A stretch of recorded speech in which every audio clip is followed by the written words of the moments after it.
Hey everybody, my name is Stacy and I want to welcome you to my advice column, Stacy Says. So today we've kind of got a doozy. It seems to be a reoccurring theme of what I would call love from a smartphone. We have Tori who's writing in about a potential romantic partner that she communicates via text messaging. And so I want to look at the key points of their cyber relationship and I want to look at the facts and then tell you my thoughts about it. So first we have workplace romance, and we know we're about 2 weeks into it, and he is a higher up in the organization, even though he's not Tori's supervisor, which is a good thing. And we all know that workplace romance can be very fun and exciting, but I just want to stress how many obstacles there really are when it comes to taking part in that. You've got power dynamics, you've got reputation, you've got respect. You're risking all these factors and they're going to be perceived by other people, your coworkers, and you're with them daily. So I don't think anybody should enter into this type of relationship blindly. And I think each party really needs to be up to the task. Now we know that they also text frequently. It's about 30 text messages a day. We know it's fun and it's flirty and they're sharing a lot of intimate details. So I'm sure Tori is thinking that, this guy's definitely boyfriend material. One of the things I had read in the Media of Psychology, the Journal of Media Psychology, is that people share 70% of their emotional events on media. So I know, and the media dramatically impacts their emotions. So the constant daily exchanging is moving and it's building this emotional intimacy between Tori and her guy. So I'm sure she wants to take it to the next level.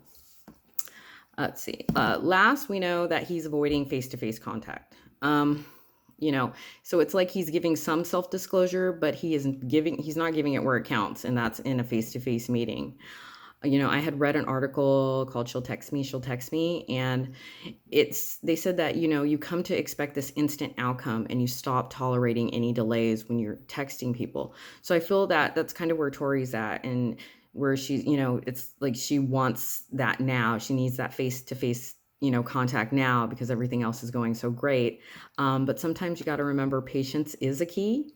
And then also you have to remember that avoidance is a big red flag too. It's kind of like a telltale sign behind there's something else that's going wrong. I had asked a couple of people that I know what they thought, and number one answer, this guy, he's married.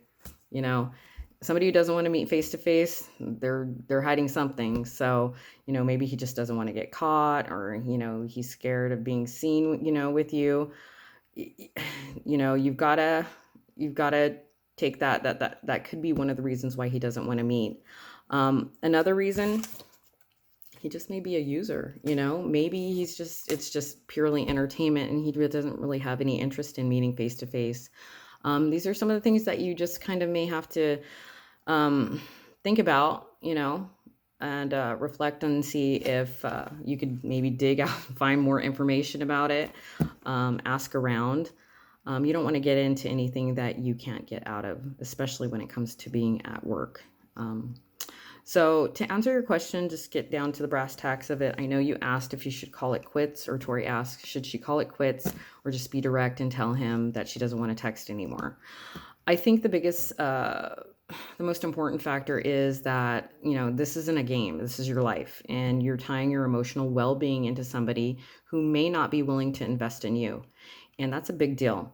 I think you need to, you deserve to get the answers that you want. And I think the more direct you are about it, the more, it's going to happen.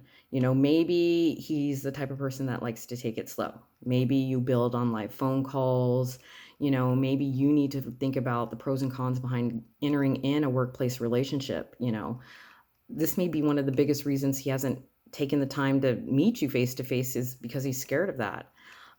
So just remember, the more direct you are about what you want from this relationship and examine the pros and cons, I think you're going to get the answers that you deserve and the answers that you want. Okay. So I hope that helped. Good luck to you and God bless. Okay. Have a good one. Bye.